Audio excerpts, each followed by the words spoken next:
Christ au secours d'un Éthiopien.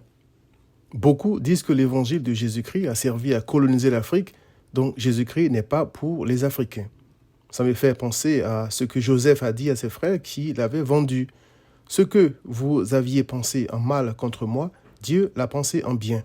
Genèse 50, verset 20. La mauvaise intention de l'homme n'empêche pas Christ de sauver sa brebis. Plusieurs passages dans les Écritures confirment que parmi les pécheurs que Christ est venu racheter, il y a bel et bien des Africains.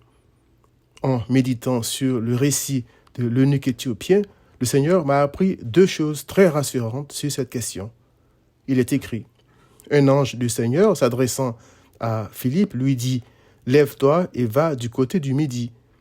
Et voici, un Éthiopien venu à Jérusalem pour adorer s'en retournait assis sur son char et lisait le prophète Ésaïe.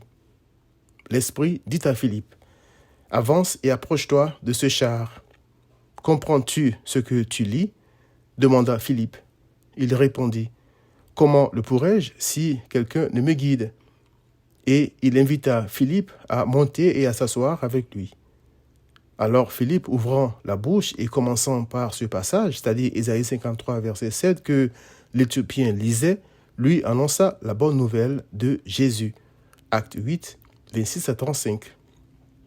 Premièrement, le Seigneur n'a pas ignoré cet Africain qui ne comprenait rien à ce qu'il lisait, tout comme les deux disciples qui étaient incapables de reconnaître Christ sur la route d'Emmaüs.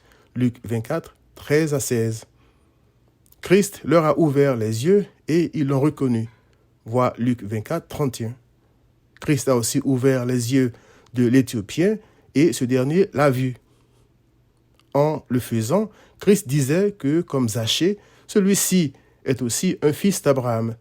Vois Luc 19, verset 9. Christ s'est révélé à cet Africain comme à beaucoup d'autres.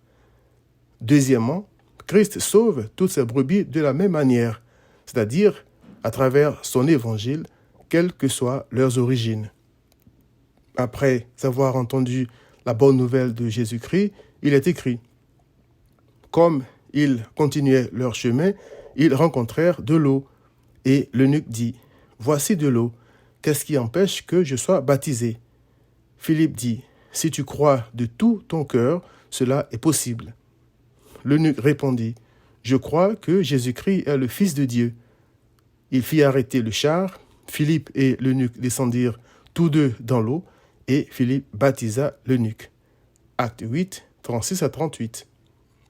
Il s'agit donc de croire de tout son cœur que Christ est le Messie, le Fils de Dieu venu en chair. Christ aime toutes ses brebis de la même manière. Vois Galates 3, 28. Cher ami, l'être humain n'a de valeur que par rapport à sa relation avec Christ. Vois Jérémie 9, 24. Le reste ne compte pas. Gloire à Dieu si tu es en Christ et crois en lui de tout ton cœur. Sinon, viens à Christ.